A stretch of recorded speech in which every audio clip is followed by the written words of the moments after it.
All right, I want to welcome everybody to my home office. I'm Chris with HVAC Pro Blog. If you guys don't know me very well, you can see from some of my memorabilia in the background, I was a Marine. I think once a Marine, always a Marine, right? So I should say I am a Marine. I'm just not as lean, still as mean these days, right? So before we get going, just to give everybody a chance to still log in if they're a few minutes behind, because we know how this industry works, I'm going to tell you a little joke. And before I do, because I am not a comedy kind of guy, I want you guys to open up your chat. Just make sure you can interact with me. I want to make sure everybody sees a way to type in the question. So if you open up your chat, just give me a thumbs up or a yes if you guys do load calculations or you have done load calculations in the past. Just want to make sure this feature is working. This is where you're going to type in any questions, because unfortunately, do got to keep everybody muted with up to 40 on the line today. I see a Semper Fi from Andy. Thank you, sir, Semper Fi. So glad to see it's working for everybody that's not. I know it's Christmassy. Someone says new to him. Hopefully it's just me that's new to you. But so I see a thumbs up at Leo. I know Leo does some load calcs. I appreciate it. So let me tell you a quick story if you haven't heard this one before. I asked a gentleman, do you do load calcs? And he said, why on earth would you do a load calculation? I said, well, you know, it's code. He goes, well, I'll tell you what, doing a load calc is like wetting yourself in a dark suit. I said, okay, I'm a little intrigued. He goes, sure, you get a nice warm feeling, but who on earth is going to notice? Right. So I got to tell you, these days, a lot more people notice. That's because it's code. It's been code for a long time, but that's one of those things that depends on where you work and if they enforce it. So right out of the IRC, and these are the copies I own. Of course, a lot of places are on at least the 2015 International Residential Code these days. I know you're busy. I don't expect you to read it, but I want to make sure you know, and this is going to be the one slide I read. Those that know me in presentations and keynotes, I do not read slides, but when you read code, you got to read it right. So heating and cooling equipment shall be sized in accordance with ACCA Manual S or other approved methodologies based on building codes. Based on building loads, calculated in accordance with ACCA Manual J or other approved heating and cooling calculation methodologies. So that's been in there at least since 2009. I'm sure it was prior. Manual J has been around for, let's just say a long time.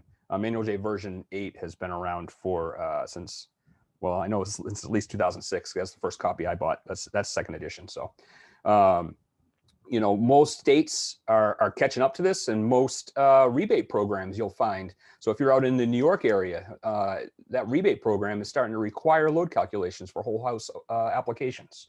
So really important you guys understand what's in it for you and why you need to have this information, all right? So it is code, but let's talk about the other approved heating and cooling calculation methodologies first. So if you guys, everybody get to see my desktop here. That's interesting. There we go. So other approved methodologies. I'll start with Manual E. You guys ever seen this one? This one's what we call the eyeball method. So it says right here that you stand on the curb across from the house, you line it up, and that one right there is a 2.5 to 3.5 ton system.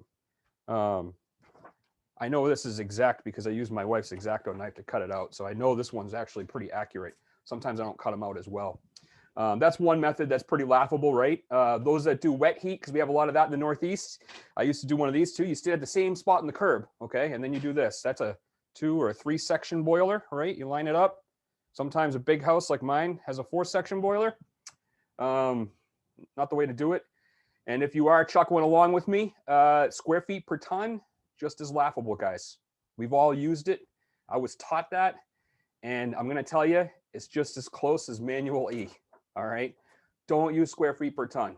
I know it's the golden cow, or, you know, you can't touch this sort of thing. It's just going to really throw you off. Doesn't take into account the majority of items that impact your load the most. Okay. So those are not approved methodologies. So approved methodologies are what's approved by the local code inspector, your building inspector. And chances are they probably don't know something for residential besides Manual J. So they're going to require a load calculation. All right. So let's talk about the 4 items that impact your load the most and why you need to do an aggressive site survey and load calc. On the heating side, about 75%, and I know this isn't accurate if you add these up, there's some pieces missing, but in my personal experience over the last 15 years or 20 years, about 75% of the load is the temperature difference, your design temperatures inside and outside in heating. That only impacts the cooling load about 10%. And you can see the flip side is also air exchange. The other about 25% in heating is just the tightness of the home.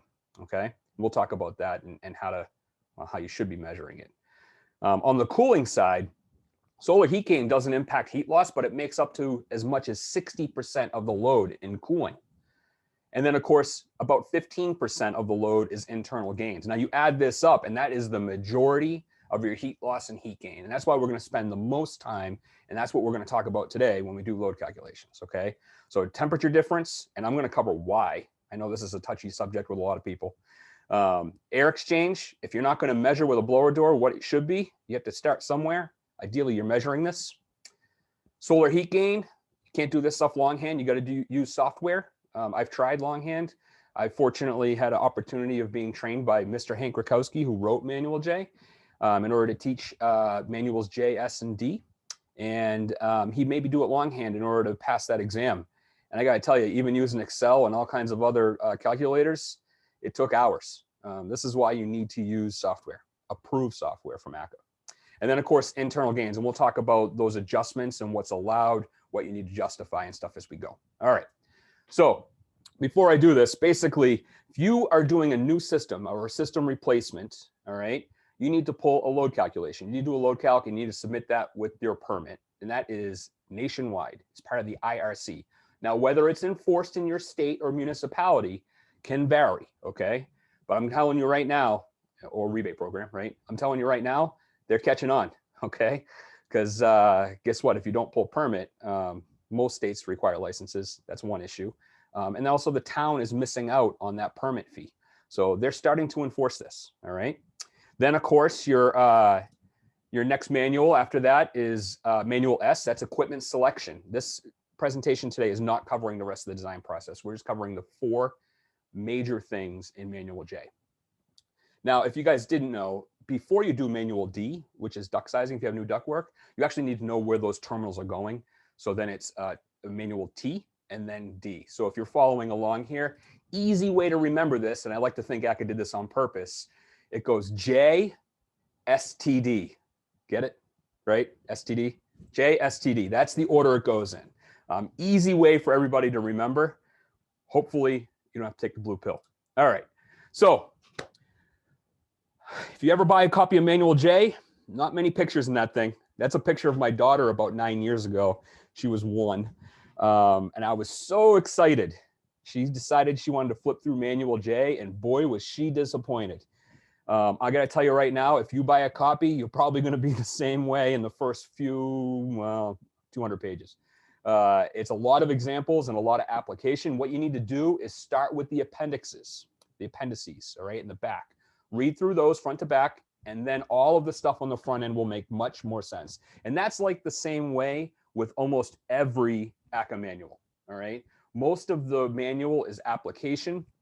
Once you get through like equipment selection, there's like a good overview in the front, and then in the back, there's a lot of appendixes, so that way the examples make sense. They just keep referring to the appendixes. If you don't have the basics down, you're gonna try to flip through that thing, and it's gonna be like mind-blowing, okay? That's why we have software, for one. But make sure you read the appendixes in order for that stuff to make sense if you need a copy of this manual, all right? So remember, J, STD, okay? That's the way it goes. Manual J is the first piece of a proper system design, okay? It's the map. You need to have the map, all right? Manual J accurately calculates heat loss and heat gain of the building, and make sure you're doing the full load calc, all right? Full load calc doesn't necessarily mean room by room. If you're doing a new system, room by room is required in order to, let's say, size the ductwork and how big the run needs to be to those rooms. Or let's say size the ductless mini split wall mount for that area, okay? You don't want to oversize or undersize the distribution system. Or let's say size the baseboard that's needed for that space, okay? So make sure you do a room by room. For new systems, most likely in your municipality and across the country, a block load is sufficient if you're doing a system replacement, okay? So let's get right into it. We talk about site survey. I personally like to use a survey sheet. Okay, this is one I developed, oh boy, it's been a long time, like about 15 years ago, and I kept it up to date. On that survey sheet has everything you need to then take that information and put it back into software, like let's say WriteSoft or something like that. And I'll talk about what's approved a little later in the presentation. All right. But everything from what your design conditions are, rough drawing of the floor plan, wall insulation, ceiling insulation, internal gains, all that stuff goes on that site survey sheet. Where the ductwork is, what type of ductwork it is, what's the R value, how well it's sealed, what direction north is. That's one of those ones I always forget. And I like to go on Google Maps and remind myself which direction that front door faces. A lot of stuff goes into a site survey, and you want to do an aggressive site survey because even an aggressive site survey, when you put it into Manual J version 8 software, it's proven from ACCA and Hank Rakowski that you're going to oversize by at least 20%. All right, you got to stop the rounding somewhere. If you don't do an aggressive load calc, then that number keeps creeping up, and then you can oversize by a certain amount with with Manual S, and next thing you know, you have a huge system for no reason. So you want to size for comfort, okay? So let's get into that first piece, temperature difference. All right, I know there are some people outside of Masson, Rhode Island. This is the area that I used to work and still work in. So that's why I have those design temperatures from table 1A out of Manual J on the screen. The key thing here is you know what your design temperatures are from ACCA Manual J for your city locations, where you're working. And you're probably working with 2 or 3 location cities at the most. Unless you work for a really large company that has a huge area, maybe upstate New York, or big elevation changes, let's say in New Hampshire, from the coast all the way up to the mountains, right? So in that case, you might have a drastic change in temperature difference. But what you want to know is the 99% or 1% outdoor design conditions. And what that means is 99% of the time, it's that temperature or warmer in heating, okay? 1% of the year, it's colder than that.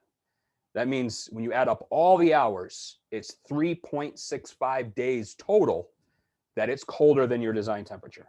And guess what? The system runs constantly to try to maintain that temperature, all right? Doesn't mean it's not going to, because if you did an aggressive load calc, it's at least 20% oversized. And then you made a system slightly larger using Manual S as well, because who installs a system that's too small, okay? So that stuff starts to add up. And we see this all the time with heat pumps these days, right? People are amazed they keep up. Well, yeah, it's because they're oversized. Even when it's 10, 20 degrees below your design temperature, they keep up, all right? Or you need supplemental heat, of course.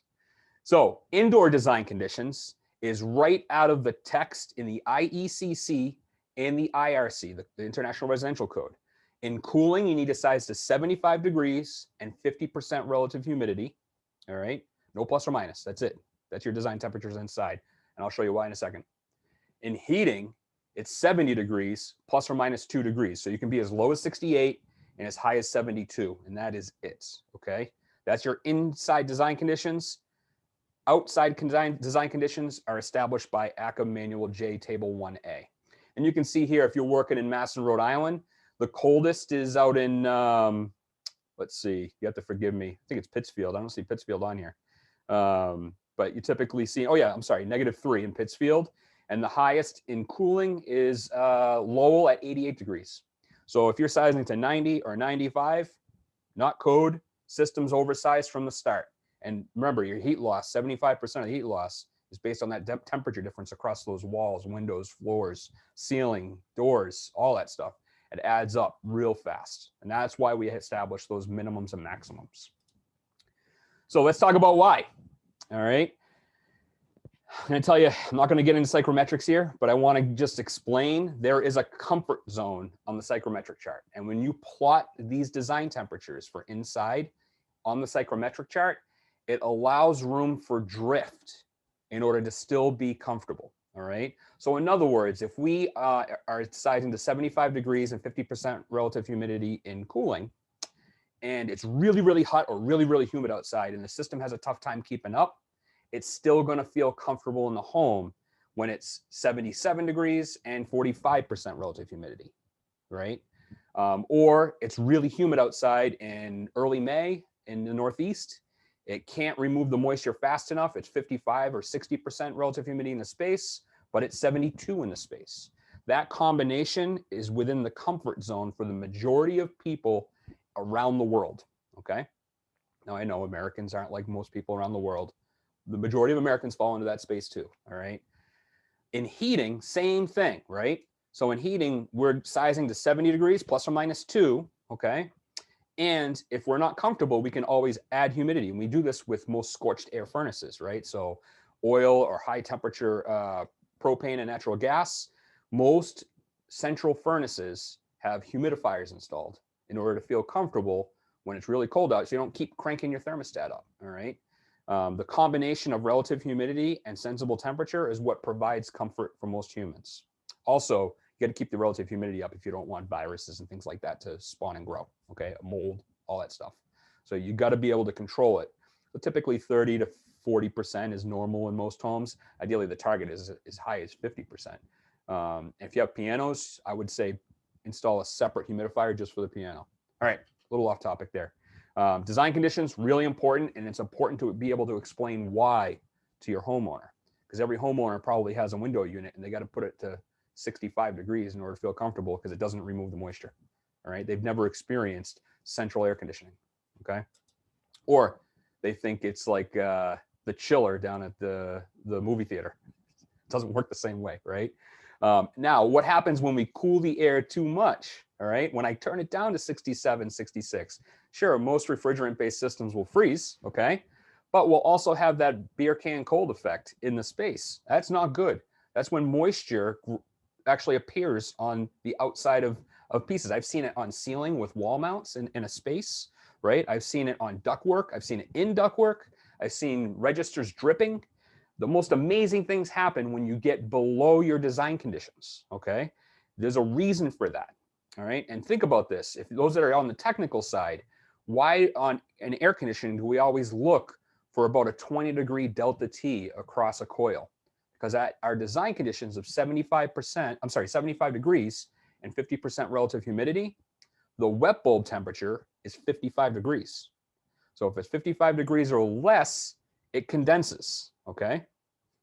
Then we start to remove moisture on that coil. So really, really important. If your ductwork gets too low, guess what happens? All right, you see that actually, that's a nice picture my wife took of a glass in my kitchen. It was a little humid in our house that day, all right? Make sure you're controlling humidity. That's the key. All right, so we talked about temperature difference. Now we're gonna talk about tightness of the home, all right? So there's infiltration rates that are in Manual J, and you'll see this. It's based on the square footage of the home and what the air changes per hour are. And this is the chart right out of Manual J as to what you set for your construction type. So is it loose, semi-loose, average, semi-tight, or tight? Okay. Now I'm telling you right now, if you're working with a spray foamed house, new construction, net zero, it's a tight house. If you have mechanical ventilation because it's so tight, you're going to set that for tight because you have most likely 0.1 to 0.15 air changes per hour, somewhere really low, even less than that sometimes, okay? And a lot of times, Manual J is lagging compared to construction materials these days, all right?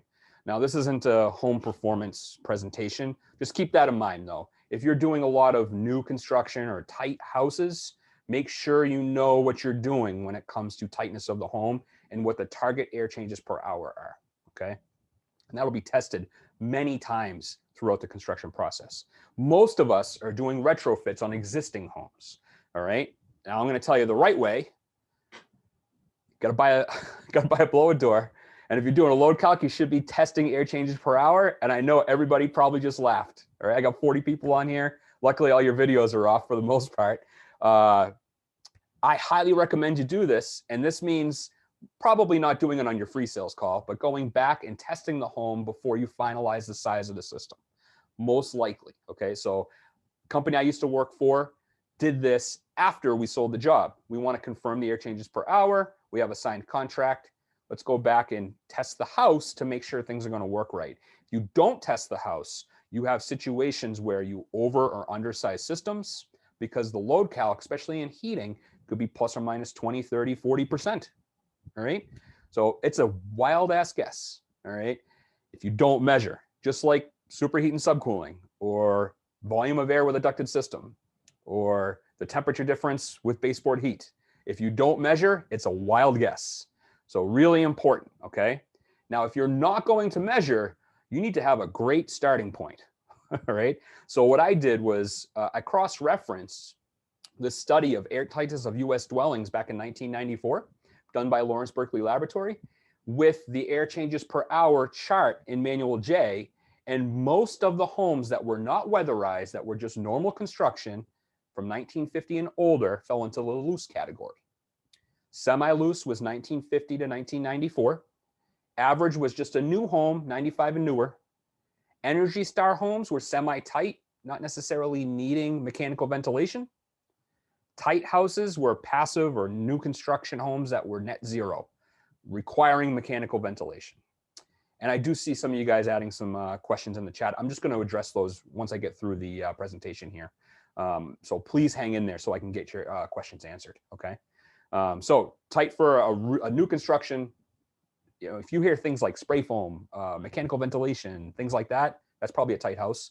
You won't know unless you measure, but at least it gives you a good starting point. Now, typically, like I work in Massachusetts. Massachusetts has a program run by MassSave. Of course, there's one in Rhode Island done by Rise Engineering. There's one out in New York, NYSERDA. There's a bunch of different rebate programs that have weatherization of homes as part of it. If they're air sealing the house, they may be doing a blower test, and you might be able to get that information. I know in Massachusetts, they actually stick that card, what the details are, right in the electrical panel. So if I ask if they've had an energy audit and they say, yes, I go down the electrical panel because I need to confirm if it can handle the load of a new condenser or whatever I'm installing anyway, and I can see what the air changes per hour is. Or they have a report and it was actually printed off. Not all energy audits have blower door tests though, okay? They might do a combustion appliance zone test without depressurizing the home. So if they've done it, great, you have it. If not, you probably want to measure or start with this. If they've weatherized, it's probably the next spot up at least. So if I had a 1950 or older house that was weatherized, air sealed and insulated, it's at least semi-loose, maybe average, okay? Testing, you'll know for sure. All right. That covers the heating side. That is the majority of the heat loss, and I'm going to be honest, that's the easier of the four things here. The two on the heating side, the two on the cooling side, a little tougher. You got to use software. So once we start talking about heat gain, we're looking at everything outside of the building as well, right? Not just within the building. So the angle of the glass on the skylight, or the direction the glass faces. Is it north or southwest, right? Big difference here when it talks about the gain across the same size glass. Solar heat gain is a huge part when it comes to heat gain of the building, all right? These are the different types of windows you'd be looking at. So obviously when you're entering them in software, you want to enter the correct type. And remember, if you're working with a set of plans, the numbers that are going to be listed on the window on a new construction home, or if you have a copy of the existing construction house, it's going to be listed as a number, let's say 2852. Remember, that is going to be 2'8" by 5'2". It's a really weird size window. I just used some generic numbers here, okay? Always enter glass in feet. That would be sliding doors, operable windows, fixed windows. Any sort of glass is entered in feet. This feet by that feet, okay? Really, really easy. Don't enter it as inches because it's going to really blow out your load calc. It assumes feet. All right. There's some stuff you're going to have to guess at if no one's living in the home, but there is some generic values in Manual J. So some easy things you can identify. The frame type, is it metal, wood, vinyl, insulated fiberglass? That's something you can physically see. What is the glass type? This is a little tougher. Is it clear? Is it heat absorbing? Is it low E? Is it filled with argon? All that stuff sometimes can be found with the NFRC sticker. If they're new windows, that NFRC number is on that sticker. Sometimes it's in the jam if nobody pulled it out of the jam, all right? You go to nfrc.org, type in the number, the window number, and it will give you these values. You're looking for U value and solar heat gain coefficient, SHGC. Those are the two values you need. Some things not to omit: exterior bug screens. If you have a half of a window covered with a bug screen, it's obviously going to deflect some sun, and that adds up in the 56 windows I have in my old Victorian, all right? Really important. If it's a full bug screen, you enter a full bug screen, okay? And then of course, internal shading. You can see this is my home office before we moved in. Obviously, if you look through that window, you can see my neighbor. So we got some shades up, all right? If you don't know what the blinds or shades are gonna be, you wanna assume medium blinds, half drawn at 45 degrees. That is what the standard is in Manual J. Otherwise, what actually is there. So if I did the load calculation today, you can see I have half drawn drapes right in my office, okay? Really, really simple. Most people, if they're living in the house, are not gonna change the way they operate the home just for you that day. Of course, it might be cleaner than it normally is, like anytime we have company, but we're not gonna open up shades and do crazy stuff, okay? We're gonna live in the house. So whatever you see when you do the site survey is most likely how they live. Of course, you can go a little worst case there and say at least the blinds are half drawn or the drapes are half drawn. All right. Now, if you're not sure, there's a great chart, and these are free from BPI, Building Performance Institute. You go to bpi.org, a lot of great free resources that you can use on construction materials in order to help you on your site survey. All right, so that's the first free sort of information I can give you here outside of what I'm teaching you. What you want to know is the U value. So you can see this is the chart that's built into most Manual J version 8 software programs. So if I select a wood frame single pane window, it's going to assume 0.90 U value, 0.65 solar heat gain coefficient. All right. So you can see how it goes across here. If you actually have the correct numbers, you don't have to select the frame type and the glazing type. You can just type in those numbers. Really simple in a load calc. But this adds up. Now, if you're doing a block load, you can just add up all the windows and put it on one side of the house. If you're doing room by room, you need to measure each window in each room. Really important, because this right here faces east. Okay, in my house, my daughter's playroom faces west. It's on the other side of the hallway. It gets really warm in there in the afternoon. Big difference in load, okay? So make sure you're measuring each window in each space. Let's get to internal gains. This is another one that's a tough one that I see out there. So internal gains are tables 6A and 6B in Manual J. They list everything. You have adjustments for everything. You don't have to go that deep typically. Just remember, the number of people is always the number of bedrooms plus one. That's assuming there's 2 people in the master bedroom, okay? Not Thanksgiving dinner like you see in the picture on the right. Of course, that was not this year. That was years ago. Unfortunately, I couldn't have my family over for Thanksgiving this year because of COVID. But when we do, we have a house full. We can't size the heating and cooling for the dinner party, okay? Really important, if you have full-time occupants, like my in-laws used to live here, they lived upstairs, we made a room into a bedroom. So therefore, full-time occupants that live there, we actually added as occupants in my load calc, all right? Now, the big one that I see people actually miss, and they miss low on, is appliances and block load amounts, all right? So let me just give you the options and what you should be adjusting for. So typically, 1,200 BTUs is what most people select to cover the refrigerator and the range. They just put that in the block load, all right? But you forgot about a lot of other things: lighting, TVs, ceiling fans, everything that puts off heat in the house, okay? So really important. 2,400 BTUs is probably these days what you need to at least select, all right? So that covers the refrigerator, a range with a vented hood. There is no adjustment for an unvented hood. A dishwasher, a washer, and a vented dryer, same thing. If it's unvented, there's nothing in here to adjust for. You just need to vent your dryer, all right? And then the basic electronic equipment and lighting that you'd see in most living rooms and things like that. So that's a double what most people put into a load calculation, but the closer to the correct amount. I've seen some people overshoot with the third option. So if you're using RightSoft, there's option 1, 2, and 3, and then there's adjustments. And the same thing with Elite and a few other ones, okay?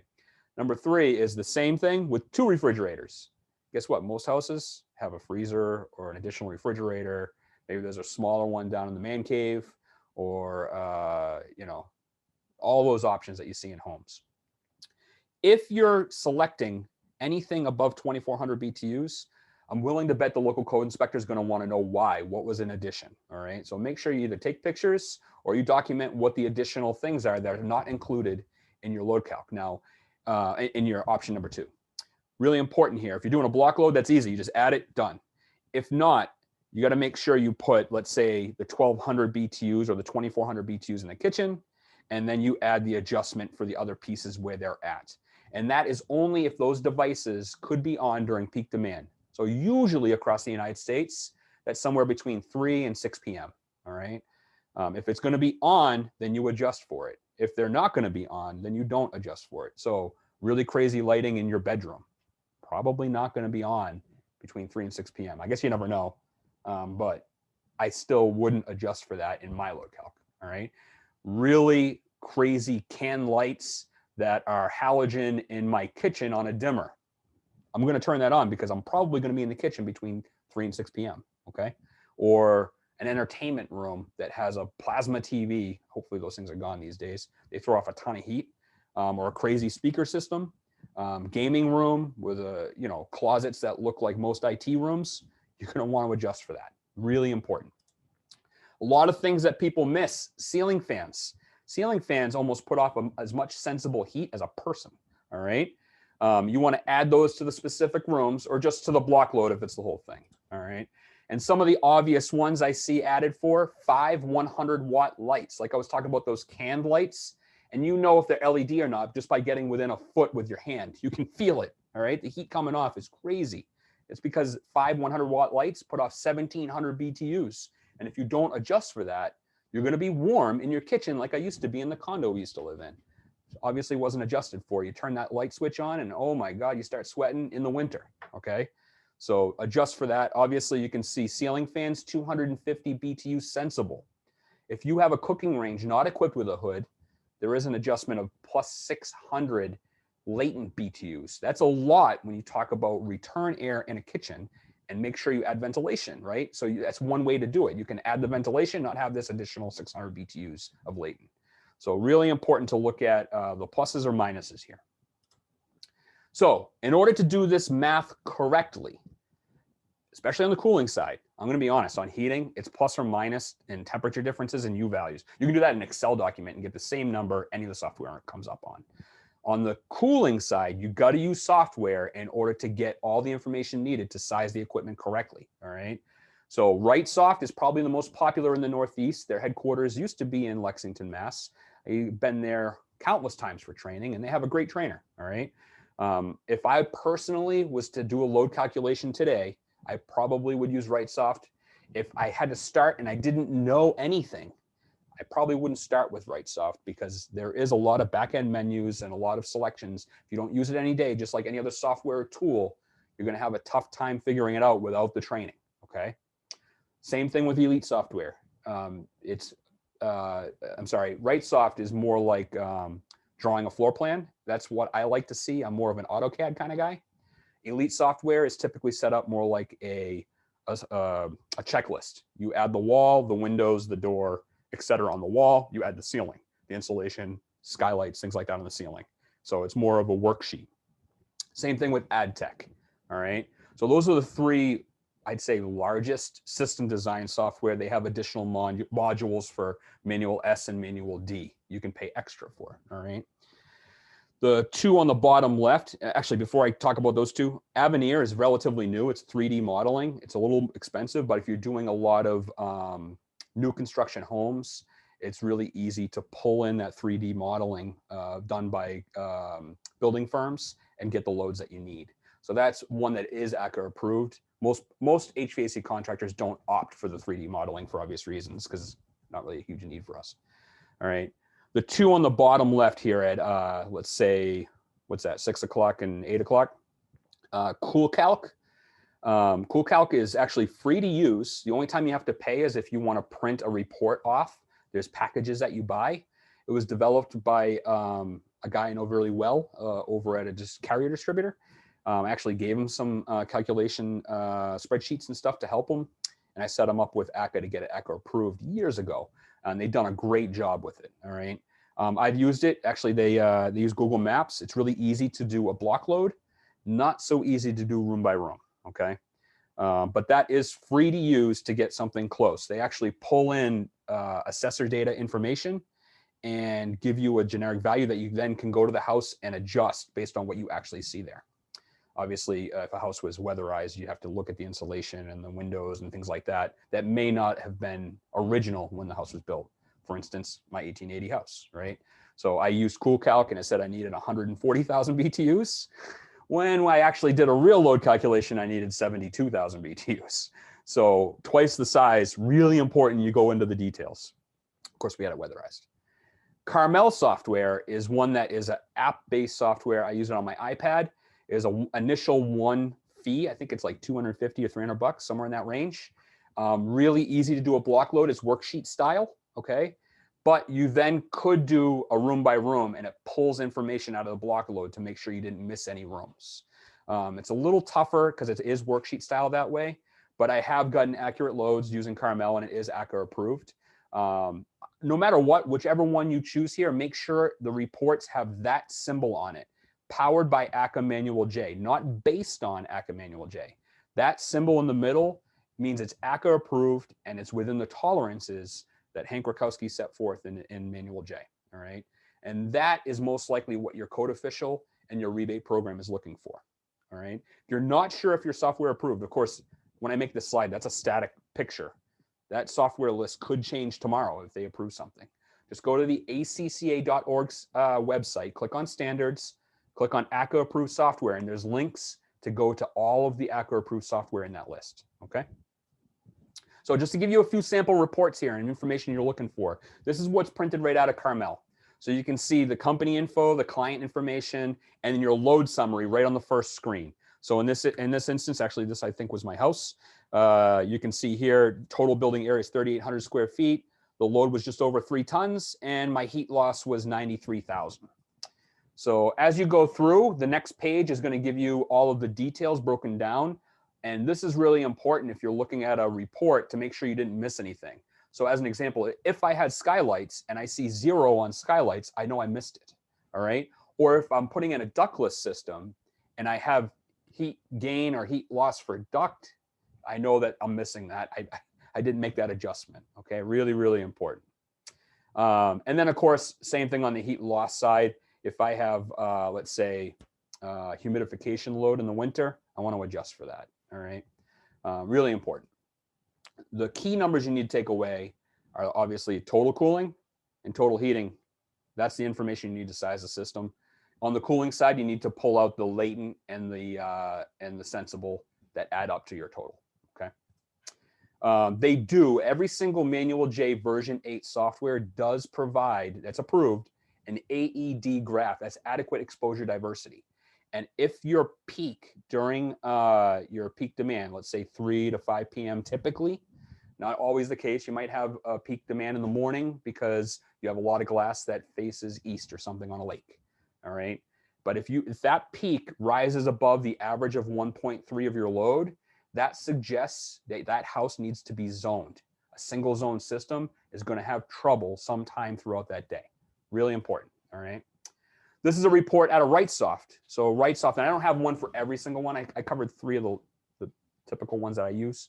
You can see here RightSoft. This happens to be a different load calc. It's not the one for my home, but Providence, Rhode Island, you can see the equipment loss, heat loss on the left-hand side is 55,879. You see my design temperatures, how much volume or area I'm actually doing. This is a little 1,000 square foot ranch. Then on the right side, you can see my heat gain. And it breaks it down, sensible, latent, and you add the 2 numbers together, that's your total load and cooling. So really, really simple there.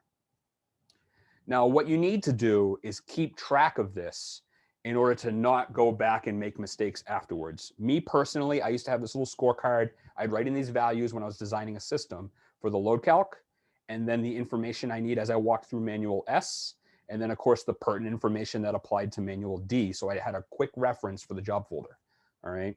So in that example, I would take that information off that heat loss and I'd write those numbers in. Just create yourself a simple worksheet like that that's on the screen there. All right.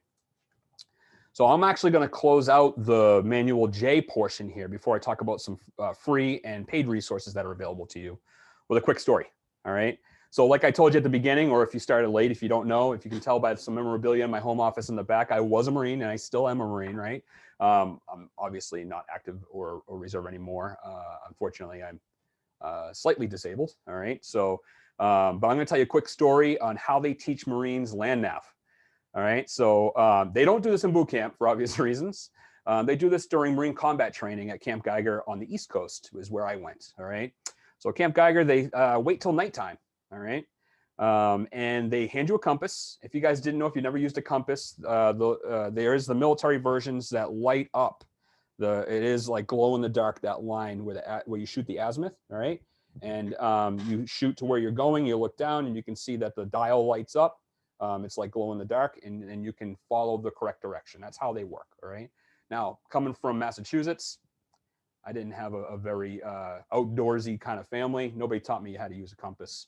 I was just going to figure it out on my own. It was pretty easy, right? So the deal at Camp Geiger is when you make it through the land nav course, you can then go to sleep, all right? So they wait till sundown. They give you the first azimuth, and then you start walking. You get into the middle of the woods, and there is there's obviously more than one course, but there is basically a mailbox, and you pull the mailbox down. You see what the next azimuth is. Shoot your azimuth, move on to the next one, all right? So one at a time, people are they're going up to the instructor, they're getting the first azimuth, and they're shooting it, and they're walking. And I've noticed everybody's walking in the same direction. So, typical hard-headed Marine. I was relatively new and from Massachusetts. I don't have time for this sort of waste of time. I just figured I'm going to follow the guys to the first one, and I'll figure it out from there, all right? In the dark. All right, that was my plan, right? So I get about, I don't know, 15 feet towards there, and the instructor noticed me. He goes, I'll use the clean stuff because I know my wife and daughter are in another room here. He puts his arm around me. Son, the time to have the map is before you enter the woods. And I thought, oh my goodness, that is great life advice, right? Of course, I didn't think about it at the time. I thought I was busted. And of course, I had a few push-ups and things like that I had to handle. But time to have the map is before you enter the woods. And I want to apply this to the design process. The time to have the load calc is well before you install the system, okay? When the inspector asks for a load calc and you did it yesterday, and that's what's on the report, it's obvious you just made the calculator say the numbers you wanted, all right? The time to have the map is before you enter the woods. The reason you're having problems with that furnace or heat pump or air conditioner is most likely because you didn't size it right. You can't select the right size of equipment, and you can't size the ductwork if you don't have the map, all right? You got to do the load calc first, okay? So key thing, start and spend the most time on those 4 items I shared earlier, and don't wait until after you install the system to do the math. So free resource I want to share first. I did a free, I think it's like 6 or 8 pages, free ebook. If you go to my LinkedIn page, okay? So it's HVAC Pro Blog on LinkedIn. Connect with me. It's the most recent post. I put it on there because I knew I was doing this class, all right? Like the post.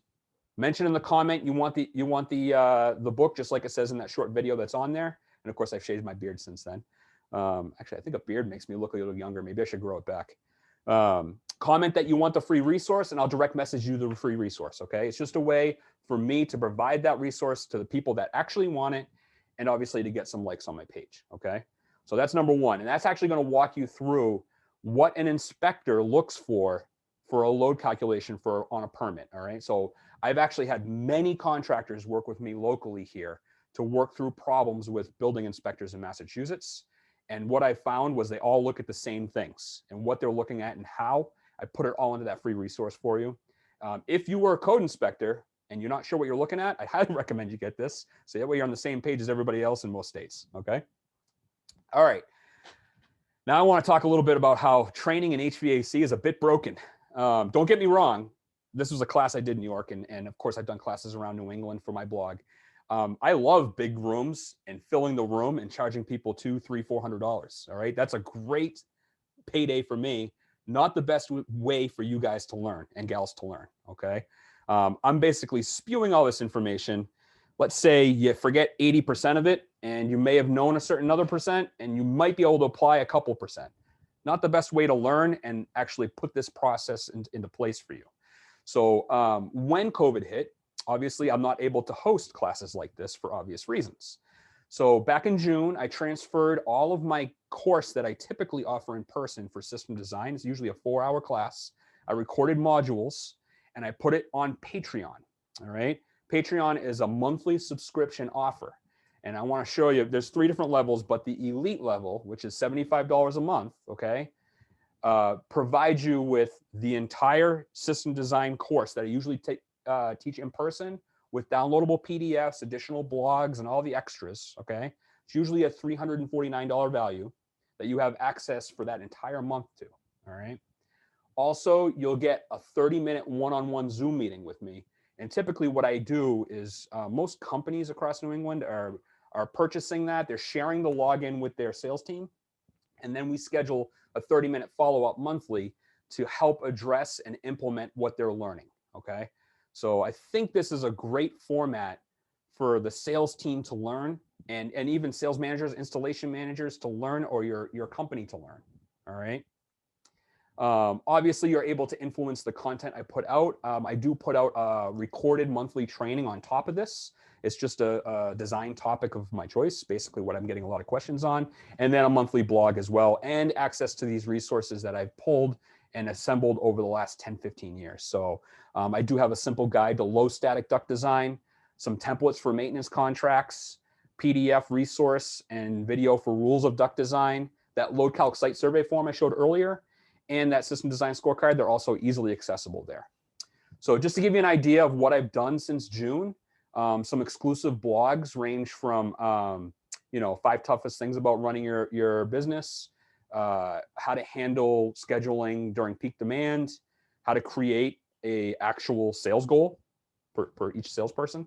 Most recent was a bit of a plot twist, why 2020 was actually the best year for your business. I know a lot of people are probably rolling their eyes. I'm trying to be glass half full here. So there are some things that we learned the hard way that we can implement that's going to help your business, right? So every month I'm putting out a new blog, and every month I'm doing a 30-minute training that's recorded that everybody gets new access to. So everything from an overview of Manual T, ACCA Standard 5, air balancing. The most recent was an overview of ACCA Standard 12, which is home evaluation and performance improvement. So if you're interested in air changes per hour and what you need to do to fix the house, that's a great overview of that manual and where you can find additional resources. All right. So if you are interested, I'm actually at 10 o'clock, I'm going to send everybody that was enrolled in this class a follow-up email. What I would say is don't enroll today. This is not a sales pitch. This is telling you what is available to you. All right. If you're not sure, in there is a link to set up a meeting with me. That's just a 15-minute overview to see if there's something I can provide that can help. Okay. If there is, then I would say wait until tomorrow, because Patreon bills monthly. Tomorrow's the 1st. You get a full month's worth. We don't want to bill you twice in 2 days. Okay. So not a sales pitch. I don't expect everybody to go and sign up. What I want you to do is when you get that email at 10 a.m. today, if you're interested and you want to talk about it, click on there and schedule. It's through Calendly. You have access to my calendar where you can block off 15 minutes with me, and we can talk about what your struggles are or what your company needs for training. And I can tell you if I have something that's in there for you. All right. I don't want you to pay for something you're not going to use. So there are lower levels. If you're not interested in residential design, there are levels that are less as you go down. That's the highest cost, everything involved. All right. So I really want to thank everybody for your time. I'm actually going to take a quick look at the chat and see what we have for questions in there. I don't think there's much, but I want to make sure I get everybody in what they need. So looks like people that joined, looks like load calcs are new to most people. That's interesting. So hopefully, just like in the Marine Corps, when they handed me a rifle and they asked if I ever shot a rifle before, when I said no, they said, great, you don't have any bad habits. All right. The guys that shoot the worst are the ones that do their Kentucky windage and all that stuff. If you've never done a load calc, great. I can teach you the right way from day one. All right. Not a bad thing. Let's see. How do you tell a customer when they are comfortable? Yeah, that's a tough conversation. And what I personally recommend is establishing what comfort is during the sales call, setting the expectation. If you don't set the expectation, and what will happen when it's really hot or really cold out, then they're going to call you because it doesn't meet their expectation. Okay. So I know this is a tough conversation, especially with some heavyset people like myself. I'm not as comfortable when it's really warm out, and I like it a little colder. All right. If you don't design to what the code is, that's on you, and you should document that. Maybe have the customer sign something that says, I know the code is 75 degrees and 50% relative humidity. I want to maintain 70. I want you to size it for 70, whatever. All right. Highly recommend you protect yourself, because guess what? If somebody runs it that low and they create mold in the house, whose fault is it? Is it the homeowner's or is it yours? Okay. So really important. Let's see what else we got here. Every year we get multiple service calls for no AC when it's above design conditions. Yeah, Andy, I've been there, man. I was a service manager. I know, okay? Was the system sized correctly? All right. If it was sized correctly, probably going to be either a refrigerant or airflow problem as to why you're getting these calls. Most likely. I've been there. I had, and we won't use his real name. I used to work for a company. We'll call him Don. All right. We called him 5-ton Don. Everything was 5 tons. He thought it was great. Unfortunately, we would get that uncomfortable call. I'd walk in, I'd feel cold and clammy when I walk into that house. House might have needed 3 tons. All right. So it's not always because it's undersized. I see a lot more problems, believe it or not, in the past with oversized systems, because an undersized system will run constantly and remove moisture all the time if you set it up correctly.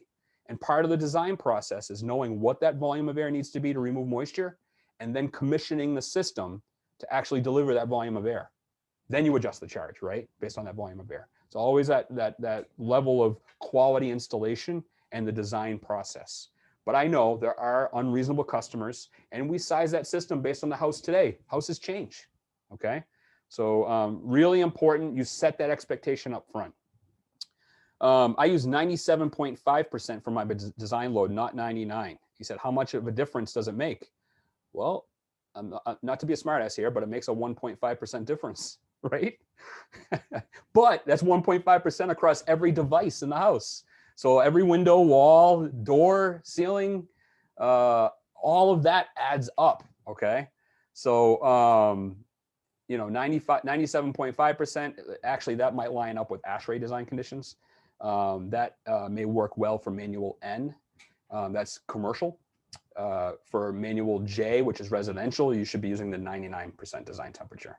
So it's actually, believe it or not, a little more aggressive, I'd say. All right.